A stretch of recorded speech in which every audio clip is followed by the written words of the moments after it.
Good evening, dear listeners, and welcome to another calming journey into the past, where the whispers of history drift across the endless sands of the world's deserts. Tonight, we'll uncover the stories of the silent watchers, unsung heroes from arid lands who safeguarded their communities, cultures, and traditions through the ages. This is a soothing tale of resilience, wisdom, and quiet triumphs, perfect for unwinding or drifting off to sleep. So, find your coziest blanket, let the day fade away, and join me by a glowing fire under a starlit desert sky as we explore these heartwarming stories, one gentle chapter at a time. Close your eyes if you'd like, and let's begin. Imagine yourself in the heart of a vast desert, perhaps the Sahara in ancient Africa, or the Gobi in medieval Asia. It's a cool evening in 1000 BCE, and the air carries the scent of dry earth and the faint glow of a distant oasis. The history of the world's deserts is often told through their trade routes, ancient ruins, and harsh climates, but tonight, we're turning our hearts to the silent watchers, the herders, healers, and everyday folk who preserved the spirit of their desert communities during times of change. Who were these forgotten figures, and why do their stories still shimmer like a mirage on the horizon? We'll journey through 10 touching tales, from a Sumerian herder who protected his flock to a Navajo weaver who kept traditions alive. Each story is a grain of sand in the desert of history, a reminder of the resilience and care that have shaped these arid lands. So let's sit by the fire where the stars shine brightly above and begin our calming journey through these silent tales of the deserts in 10 parts. Part 1, the Sumerian herder of the Mesopotamian desert and the goats of 1000 BCE, Middle East. Let's begin our journey in 1000 BCE in the Mesopotamian desert near the city of Ur in what is now Iraq, where a Sumerian herder named Enki protected his goat herd during a time of drought, his staff a watcher of life in a time of scarcity. While Sumerians are known for their ziggurats, Enki's quiet care ensured his community's survival, his herd a beacon in the sands. What drove this herder to keep tending, and how did his goats sustain the Sumerians? The Mesopotamian desert in 1000 BCE was a harsh land of cracked earth and sparse oases, the Sumerian people living as herders and farmers, their lives tied to the Euphrates, their herds a source of milk and meat in the arid expanse. Enki, born in 1030 BCE near the banks of the Euphrates, had learned to herd from his father, his hands skilled at guiding goats, his herd a source of sustenance, their bleating a lifeline for his community. By 1000 BCE, now 30, Enki led his family across the desert, their mud brick home a sturdy shelter by a dry wadi, their days filled with the scent of dust and the hum of their chants, the air warm with the promise of survival. A severe drought struck the Mesopotamian desert in 1000 BCE, its rains failing for 2 seasons, its oases drying under a relentless sun, their people at risk as water and forage vanished. Enki's community faced starvation, their goats weakening without grazing, their children crying with hunger, his staff a sanctuary in the hardship. But Enki refused to let his herd perish. He led them to a hidden oasis he had discovered years before, his staff a tool for guiding the herd, his journey a desperate bid to find water, the air heavy with the weight of survival. Picture him in the desert, a staff in his hand, his linen tunic dusted with sand, the air hot with dust and effort, his voice soft as he chanted to Enlil, his herd a promise of sustenance. Enki's watcher role was in his goats. He protected the herd, their milk a lifeline for the community, their survival a gift of nourishment, their strength a comfort in the scarcity. In the drought's worst month, he shared his goat's milk with a neighboring family, their children weak with hunger, his gift a source of life, their gratitude a tearful embrace by the fire. He was our guardian, wrote a village elder named Shala in a later clay tablet. Enki's goats kept us alive. Enki also taught his sons to herd, their staffs a legacy of survival, their herds a keeper of the Sumerian spirit. His work became a quiet foundation, his goats a thread in the Sumerian survival, their sustenance a comfort through the centuries. Enki died in 975 BCE, his health broken by years in the heat, but his family lived on, their herding traditions a cornerstone of Sumerian culture, their goats a foundation for the pastoral practices that endure today. In the 19th century, an Iraqi archaeologist named Hormuzd Rassam recorded Enki's story in a study of Sumerian life, its words a whisper of his care, its pages a treasure in the Iraq Museum. Today, the Mesopotamian desert remains a Sumerian heartland, their sands a stage for herders like Enki, their goats a whisper in the dust. In 2024, an Iraqi herder visiting the Euphrates lit a fire for Enki, his song a tribute to a forgotten watcher, the desert's silence a testament to his gift. Enki's story, like a hoofprint in the sand, reminds us that watchership can be a herd in the drought, its sustenance a bridge across time. As we linger in this first chapter, picture Enki in the desert, a staff in his hand, the air hot with dust and chant, the horizon stretching beyond. The Sumerian herder of the Mesopotamian desert was a silent watcher's gift to the deserts. Let's rest here, in the shade of his oasis, before we move on. Part 2, the Nabatean Caravan. Leader of the Arabian Desert and the water of 100 CE, Middle East. Let's journey now to 100 CE to the Arabian Desert near Petra in what is now Jordan, where a Nabatean caravan leader named Zaid ensured water supplies during a time of trade route conflicts, his camels a watcher of survival in a time of unrest. While Nabateans are known for their rock-cut architecture, Zaid's quiet leadership ensured his community's survival, his caravan a beacon in the sands. What drove this leader to keep traveling, and how did his water sustain the Nabateans? The Arabian Desert in 100 CE was a vast expanse of dunes and rocky canyons, the Nabatean people living as traders and herders, their lives tied to the incense trade, their caravans a lifeline of water and goods across the desert. Zaid, born in 70 CE near the Sick of Petra, had learned to lead caravans from his father, his hands skilled at guiding camels, his water skins a source of life in the arid land, their contents a testament to Nabatean resilience.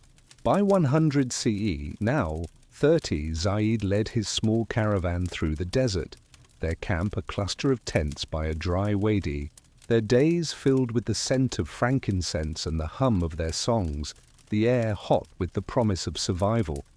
Trade route conflicts struck the Arabian Desert in 100 CE, their origins tied to rival tribes vying for control, their attacks a threat to water supplies, their people at risk as caravans were raided. Zaid's community faced hardship, their water sources disrupted by the unrest, their families thirsty in the heat, his camels a sanctuary in the danger.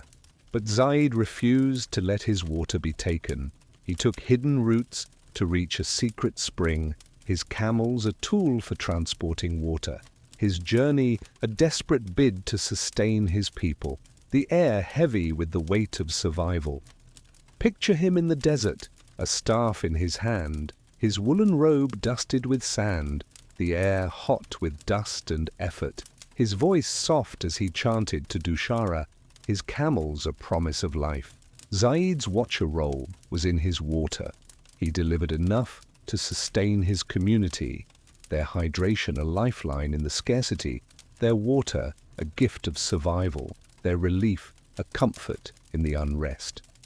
In 101 CE, he shared his water with a neighboring family, their children weak with thirst, his gift a source of life, their gratitude a tearful embrace by the tent. He was our provider, wrote a trader named Malika in a later inscription. Zaid's water kept us alive.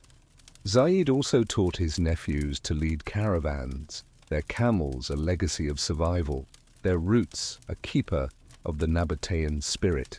His work became a quiet foundation, his water a thread in the Nabatean survival, their resilience a comfort through the centuries.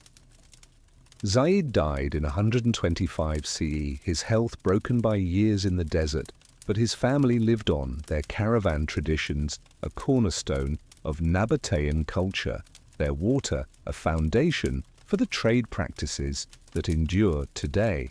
In the 20th century, a Jordanian historian named Fawzi Zayadin recorded Zaid's story in a study of Nabatean trade, its words a whisper of his leadership, its pages a treasure in the Jordan Museum.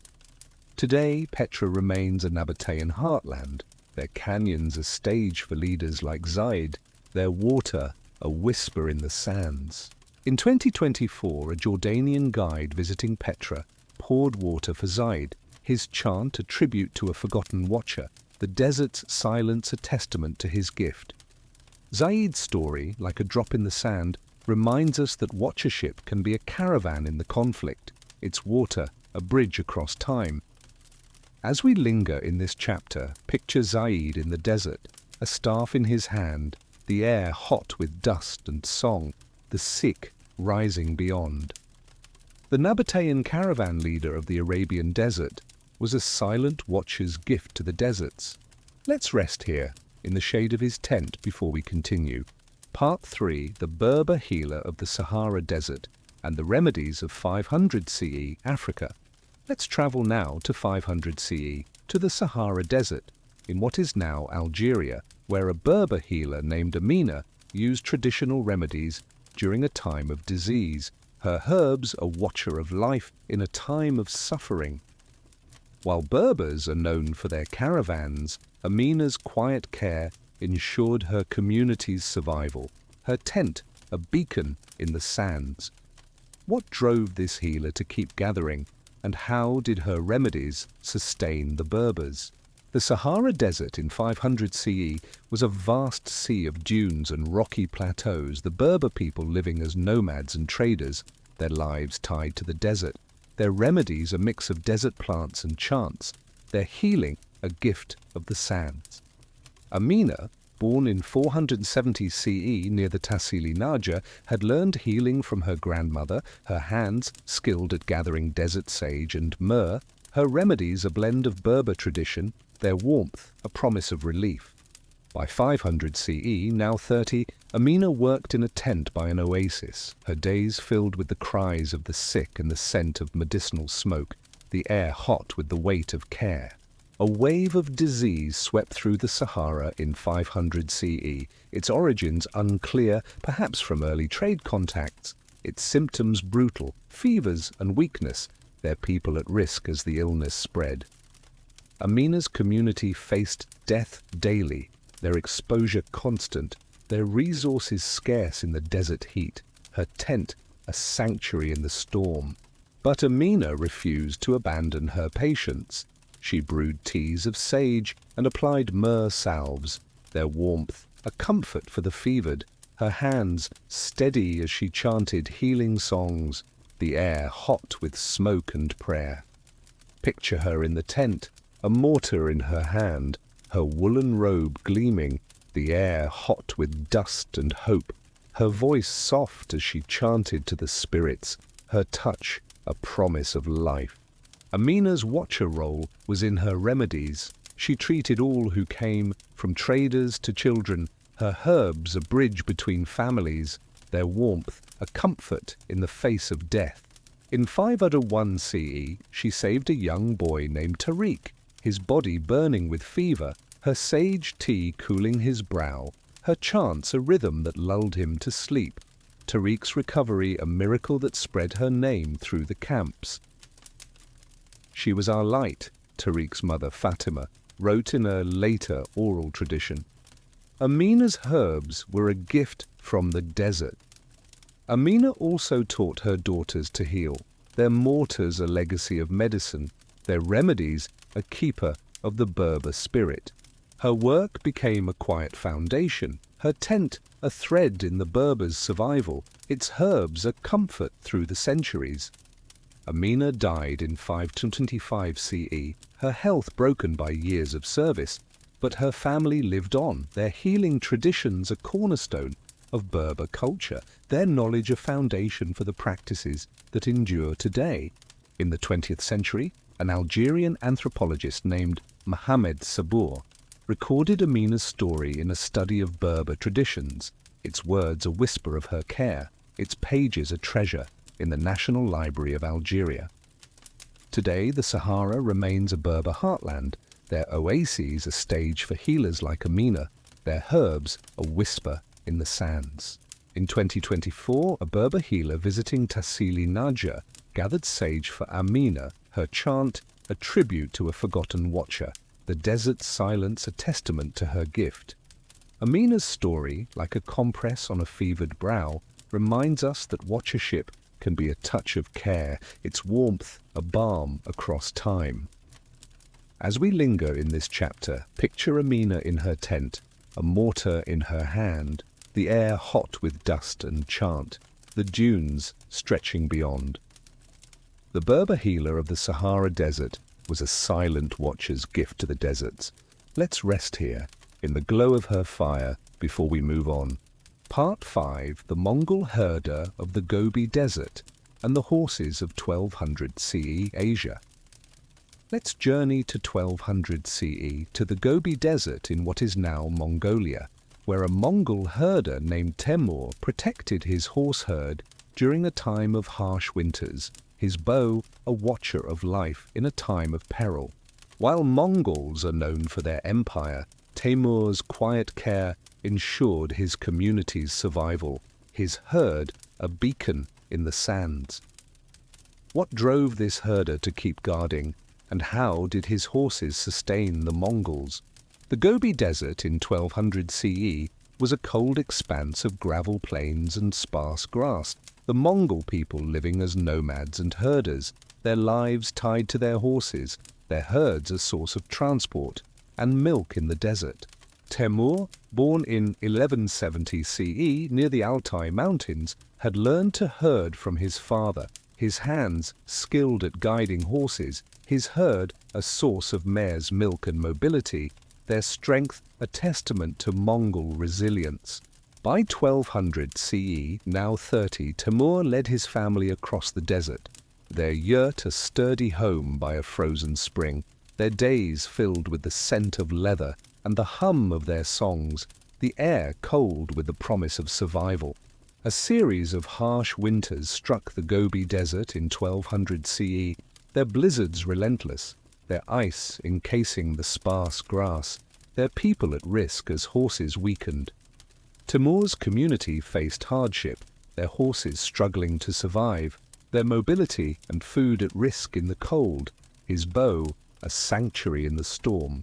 But Temur refused to let his herd perish. He guarded them from wolves and led them to sheltered valleys, his bow a tool for fending off predators, his journey a desperate bid to protect their livelihood, the air heavy with the weight of survival.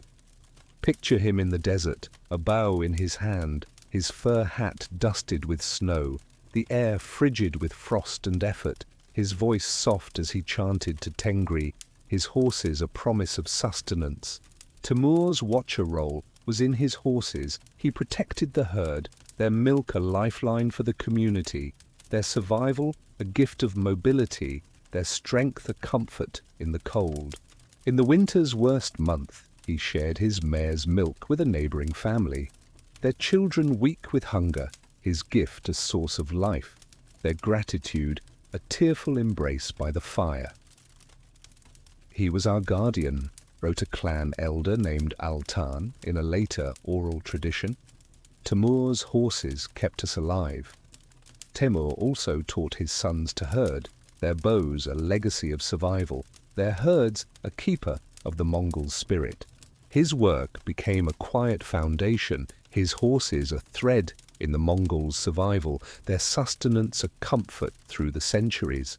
Temur died in 1225 CE, his health broken by years in the cold, But his family lived on. Their herding traditions a cornerstone of Mongol culture, their horses a foundation for the nomadic practices that endure today. In the 20th century, a Mongolian historian named Bayatar Tsend recorded Timur's story in a study of Gobi traditions, its words a whisper of his care, its pages a treasure in the National Library of Mongolia. Today, the Gobi remains a Mongol heartland, their plains a stage for herders like Timur, their horses a whisper in the sand. In 2024, a Mongol herder visiting the Altai Mountains lit a fire for Timur, his song a tribute to a forgotten watcher, the desert's silence a testament to his gift. Timur's story, like a hoofprint in the snow, reminds us that watchership can be a herd in the winter, its sustenance a bridge across time.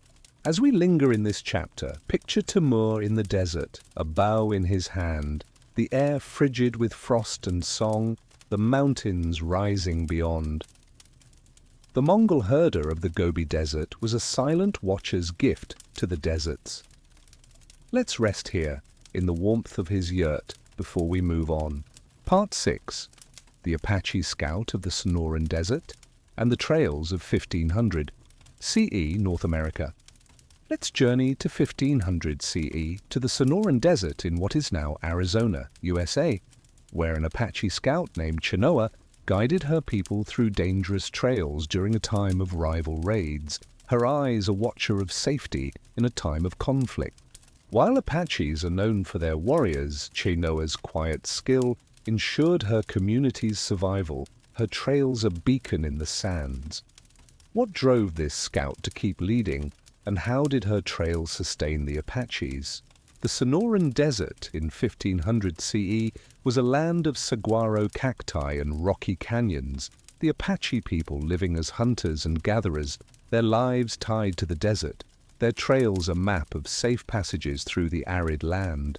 Chenoa, born in 1470 CE near the Gila River, had learned scouting from her father, her eyes sharp at spotting danger, her roots a guide through rival territories, their paths a lifeline for her people.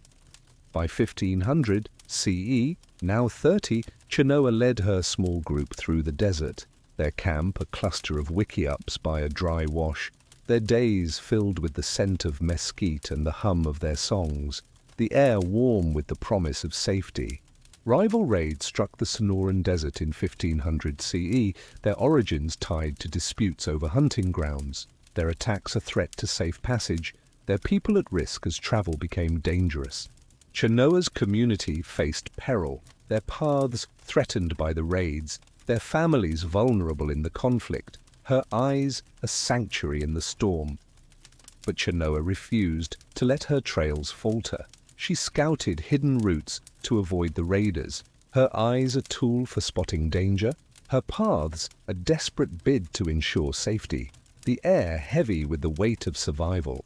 Picture her in the desert, a bow in her hand, her deerskin dress dusted with sand, the air warm with dust and effort, her voice soft as she whispered to the spirits, her steps a promise of refuge. Chenoa's watcher role was in her trails. She led her people to safety, their roots a lifeline in the conflict, their new paths a gift of security, their peace a comfort in the unrest. In 1501 CE, she guided a young family to a hidden canyon, their journey a new beginning, her path a promise of survival, their gratitude a tearful embrace by the fire. She was our wayfinder, wrote a clan elder named Doli in a later oral tradition. Chenoa's trails kept us safe.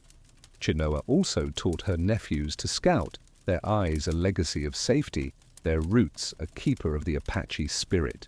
Her work became a quiet foundation, her trails a thread in the Apaches' survival, their resilience a comfort through the centuries.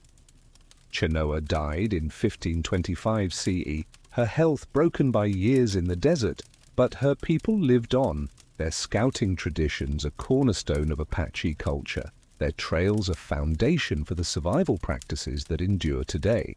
In the 20th century, an Apache historian named Alonso Lopez recorded Chenoa's story in a collection of oral histories. its words a whisper of her skill, its pages a treasure in the Arizona State Museum. Today, the Sonoran Desert remains an Apache heartland, their canyons a stage for scouts like Chenoa, their trails a whisper in the sands. In 2024, an Apache scout visiting the Gila River lit a fire for Chenoa, her song a tribute to a forgotten watcher, the desert's silence a testament to her gift. Chenoa's story, like a footprint in the sand, reminds us that watchership can be a trail in the conflict, its safety a bridge across time. As we linger in this chapter, picture Chenoa in the desert, a bow in her hand, the air warm with dust and song, the cacti rising beyond. The Apache scout of the Sonoran Desert was a silent watcher's gift to the deserts. Let's rest here, in the shade of her canyon, before we move on. Part 7, the Tuareg trader of the Libyan desert and the salt of 1100 CE, Africa. Let's journey to 1100 CE, to the Libyan desert in what is now Libya, where a Tuareg trader named Ibrahim protected his salt trade during a time of bandit raids, his caravan a watcher of resources in a time of danger. While Tuaregs are known for their blue veils, Ibrahim's quiet courage ensured his community's survival, his salt a beacon in the sands. What drove this trader to keep traveling, and how did his salt sustain the Tuaregs? The Libyan desert in 1100 CE was a vast expanse of dunes and salt flats. The Tuareg people living as traders and herders, their lives tied to the Sahara, their caravans a lifeline of salt and goods across the desert. Ibrahim, born in 1070 CE near the Ubari Sand Sea, had learned trading from his father, his hands skilled at leading camels, his salt a vital resource for preservation and trade, its grains a testament to Tuareg resilience. By 1100 CE, now 30, Ibrahim led his caravan through the desert, their camp a cluster of tents by a salt flat, their days filled with the scent of dust and the hum of their songs, the air hot with the promise of sustenance. Bandit raids swept the Libyan desert in 1100 CE, their attacks targeting trade routes, their theft a threat to vital resources, their people at risk as salt became scarce. Ibrahim's community faced hardship, their trade disrupted by the raids, their resources strained in the unrest, his caravan a sanctuary in the danger. But Ibrahim refused to let his salt be taken. He took hidden trails to avoid the bandits, his camels a tool for transporting goods, his routes a desperate bid to deliver the salt, the air heavy with the weight of survival. Picture him in the desert, a staff in his hand, his indigo veil dusted with sand, the air hot with dust and effort, his voice soft as he chanted to the spirits, his camels a promise of resources. Ibrahim's watcher role was in his salt. He delivered enough to sustain his community, their grains a lifeline in the scarcity, their salt a gift of preservation, their nourishment a comfort in the unrest. In 1101 CE he shared his salt with a neighboring family, their food stores spoiling without it, his gift a source of sustenance, their gratitude a tearful embrace by the fire. He was our provider, wrote a trader named Aisha in a later oral tradition. Ibrahim's salt kept us fed. Ibrahim also taught his sons to trade, their camels a legacy of survival, their caravans a keeper of the Tuareg spirit. His work became a quiet foundation, his salt a thread in the Tuareg's survival, their sustenance a comfort through the centuries. Ibrahim died in 1125 CE, his health broken by years on the trails, but his family lived on, their trading traditions a cornerstone of Tuareg culture, their salt a foundation for the practices that endure today. In the 20th century, a Libyan historian named Ali Fathi recorded Ibrahim's story in a study of Sahara trade, its words a whisper of his courage, its pages a treasure in the Libyan National Archives. Today, the Libyan desert remains a Tuareg heartland, their dunes a stage for traders like Ibrahim, their salt a whisper in the sands. In 2024, a Tuareg trader visiting the Ubari Sand Sea offered a pinch of salt for Ibrahim, his song a tribute to a forgotten watcher, the desert's silence a testament to his gift. Ibrahim's story, like a grain of salt in the hand, reminds us that watchership can be a caravan in the raids, its resources a bridge across time. As we linger in this chapter, picture Ibrahim in the desert, a staff in his hand, the air hot with dust and song, the dunes stretching beyond. The Tuareg trader of the Libyan desert was a silent watcher's gift to the deserts. Let's rest here, in the shade of his tent, before we move on.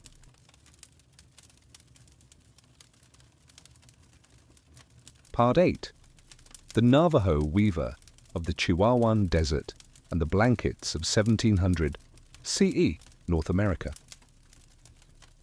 Let's journey to 1700 CE to the Chihuahuan Desert in what is now New Mexico, USA, where a Navajo weaver named Aztzan crafted blankets during a time of colonial encroachment, her loom a watcher of tradition in a time of change. While Navajos are known for their silverwork, Aztzan's quiet craft ensured her community's cultural survival, her blankets a beacon in the sands. What drove this weaver to keep weaving, and how did her blanket sustain the Navajos? The Chihuahuan Desert in 1700 CE was a land of sagebrush and mesas, the Navajo people living as herders and weavers, their lives tied to the desert, their blankets a weave of wool dyed with indigo and cochineal, their craft a song of their soul. Aztzan, born in 1670 CE near the San Juan Bassa, had learned to weave from her mother, her hands skilled at spinning wool, her blankets a blend of utility and patterns, their beauty a symbol of Navajo identity. By 1700 CE now, 30, Aztzan worked in a hogan by a dry wash, her days filled with the scent of wool and the hum of her songs, the air warm with the promise of tradition. Colonial encroachment began in the Chihuahuan Desert. In 1700 CE, it's Spanish. Settlers pushing into Navajo lands, their presence a threat to traditions, their people at risk as cultural erosion loomed. Aztzan's community faced change, their practices disrupted by the newcomers, their traditions at risk in the upheaval, her loom a sanctuary in the storm. But Aztzan refused to let her blankets fade. She wove with renewed purpose, her loom a tool for preserving tradition. Her blankets a quiet defiance of loss, the air heavy with the weight of heritage. Picture her in the hogan, a spindle in her hand, her turquoise jewelry gleaming, the air warm with dust and song, her voice soft as she sang to changing woman, her hands weaving a story of belonging. Aztzan's watcher role was in her blankets. She gifted them to her community, their warmth a comfort in their hardship, their patterns a prayer for Navajo endurance, their beauty a spark in the change. In 1701 CE, she gave a blanket to a young mother named Tabaha, whose family had been displaced by settlers, its design a symbol of resilience, its weave a promise of warmth, Tabaha's gratitude a tearful embrace by the fire. Her blanket was our pride, Tabaha later told her daughter. Aztzan's weave kept us whole. Aztzan also taught her daughters to weave, their hands a legacy of culture, their blankets a keeper of the Navajo spirit. Her work became a quiet foundation, her blankets a thread in the Navajo's survival, their beauty a comfort through the centuries. Aztzan died in 1725 CE, her hands worn from years of weaving, but her family lived on, their weaving traditions a cornerstone of Navajo culture, their blankets a foundation for the artistry that endures today. In the 20th century, a Navajo historian named Jennifer Nez Dennett-Dale recorded Aztzan's story in a study of traditional crafts, its words a whisper of her skill, its pages a treasure in the Navajo Nation Museum. Today, the Chihuahuan Desert remains a Navajo heartland. Their hogans a stage for weavers like Aztzan, their blankets a whisper in the threads. In 2024, a Navajo weaver visiting the San Juan Basin wove a blanket for Aztzan, its pattern a tribute to a forgotten watcher. The desert silence a testament to her gift. Aztzan's story, like a thread in a loom, reminds us that watchership can be a weave in the disruption. Its beauty, a bridge across time. As we linger in this chapter, picture Aztzan in her hogan, a spindle in her hand, the air warm with dust, and song, the mesas rising beyond. The Navajo weaver of the Chihuahuan Desert was a silent watcher's gift to the deserts. Let's rest here, in the warmth of her blanket, before we move on. Part 9, The Kalahari Hunter of the Kalahari Desert and the Arrows of 1800 CE, Africa. Let's journey to 1800 CE to the Kalahari Desert in what is now Botswana, where a San hunter named Kung protected his kin's food supply during a time of colonial expansion. His arrows a watcher of sustenance in a time of scarcity. While the San are known for their rock art, Kung's quiet skill ensured his community's survival. His bow, a beacon in the sands. What drove this hunter to keep tracking, and how did his arrows sustain the San? The Kalahari Desert in 1800 CE was a semi-arid land of acacia trees and dry pans. The San people living as hunters and gatherers, their lives tied to the desert, their arrows a tool for hunting antelope and birds, their catches a lifeline for their kin. Kung, born in 1770 CE near the Okwa Pan, had learned to hunt from his father, his hands skilled at crafting arrows, his catches a source of meat, their bounty a testament to San resilience. By 1800 CE, now 30, Kung led his small group through the desert, their camp a cluster of grass shelters by a pan, their days filled with the scent of smoke and the hum of their songs, the air warm with the promise of survival. Colonial expansion struck the Kalahari. In 1800 CE, its settlers, encroaching on San lands, their presence a threat to hunting grounds, their people at risk as game became scarce. Kung's kin faced starvation, their hunts disrupted by the newcomers, their children crying with hunger, his bow a sanctuary in the hardship. But Kung refused to let his arrows fail. He ventured deeper into the desert to find game. His arrows, a tool for securing food, his tracks a desperate bid to feed his people. The air heavy with the weight of survival. Picture him in the desert, a bow in his hand, his leather pouch dusted with sand, the air warm with dust and effort, his voice soft as he whispered to the ancestors, his arrows poised for the hunt. Kung's watcher role was in his arrows. He caught enough game to feed his kin, their meat a lifeline in the scarcity, their catches a gift of sustenance, their nourishment a comfort for the hungry. In the expansion's worst month, he shared his antelope meat with a neighboring family, their children weak with hunger, his gift a source of life, their gratitude a tearful embrace by the fire.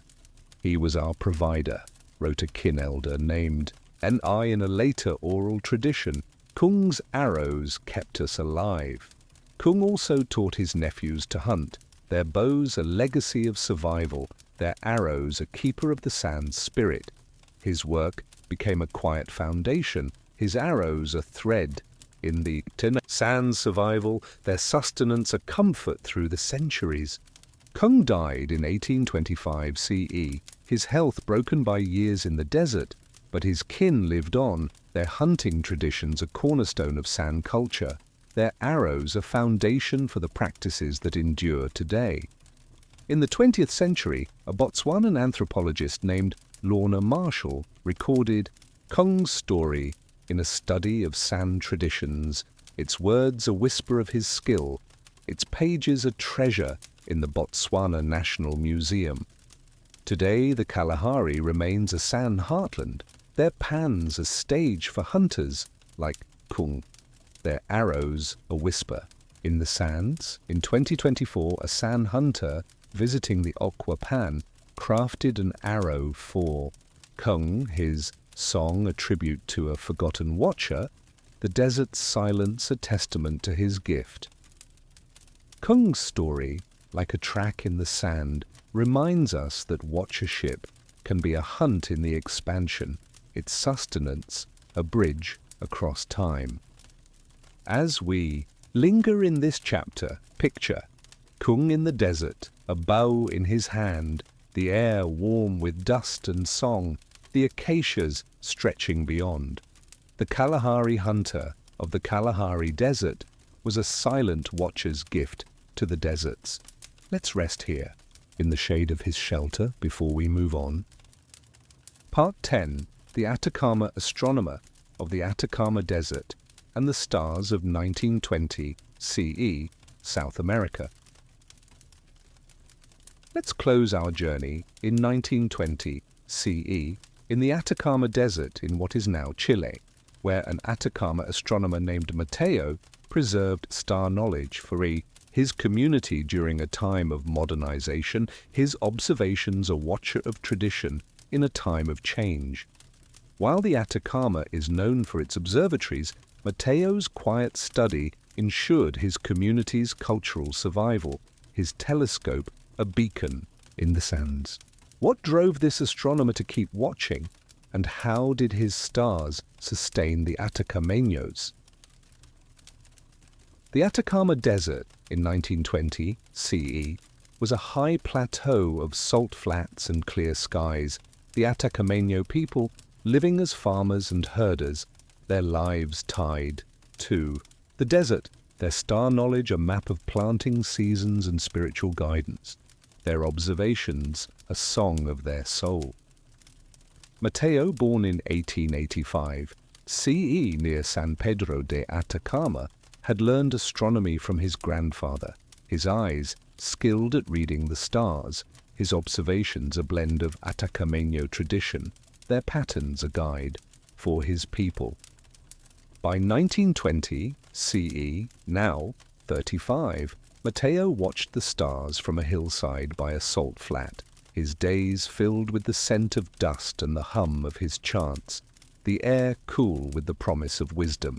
Modernization swept the Atacama in 1920 CE, its mining industries bringing new technologies, their influence a threat to traditions, their people at risk as star knowledge faded.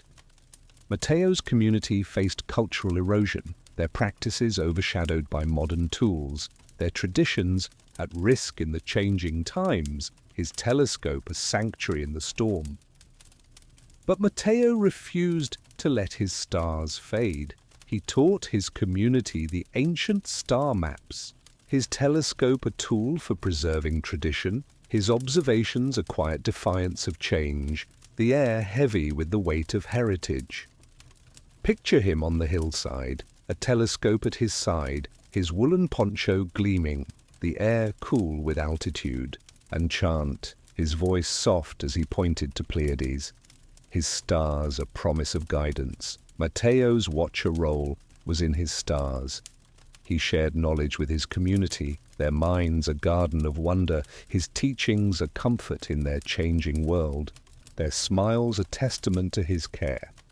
In 21C, he taught a young boy named Juan the star patterns for planting, his family struggling with new methods, his lesson a balm for Juan's confusion, its wisdom a promise of harvest, Juan's gratitude a tearful embrace in the starlight. His stars were our guide, Juan later wrote in a memoir. Mateo's teachings gave us strength.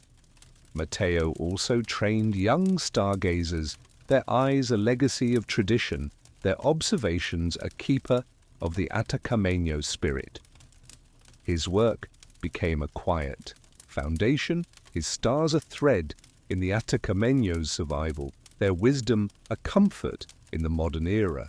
Mateo died in 1945 CE, his health broken by years in the high desert, but his teachings lived on, their star knowledge a cornerstone of Atacameño culture, their observations a foundation for the traditions that endure today.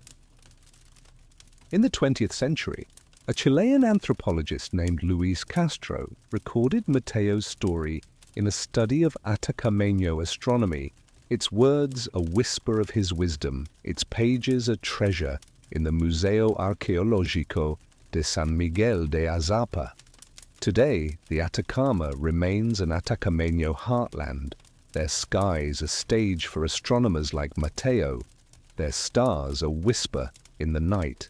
In 2024, an Atacameño stargazer visiting San Pedro de Atacama pointed to Pleiades for Mateo, his chant a tribute to a forgotten watcher, the desert's silence a testament to his gift. Mateo's story, like a star in the sky, reminds us that watchership can be a gaze in the change, its wisdom a bridge across time. As we close this final chapter, picture Mateo on his hillside, a telescope at his side, the air cool with altitude and chant, the salt flats stretching below. The Atacama astronomer of the Atacama Desert was a silent watcher's gift to the deserts. Let's rest here under his stars as our tale comes to an end. Thank you for joining me on this calming journey through the silent watchers of the deserts. If you enjoyed these tales of resilience and care, please give this video a thumbs up. It helps us share these cozy stories with more sleepy history lovers like you. Subscribe and hit the bell icon to never miss a tale, whether it's about forgotten herders or quirky historical gems. In the comments, share your thoughts. Which silent watcher inspired you most? And if you know a friend who'd love to relax with a bit of history, share this video with them. For more soothing stories, check out our playlist of bedtime tales, linked below. Now close your eyes, let the world fade away, and drift off to the gentle rhythm of the past. Good night.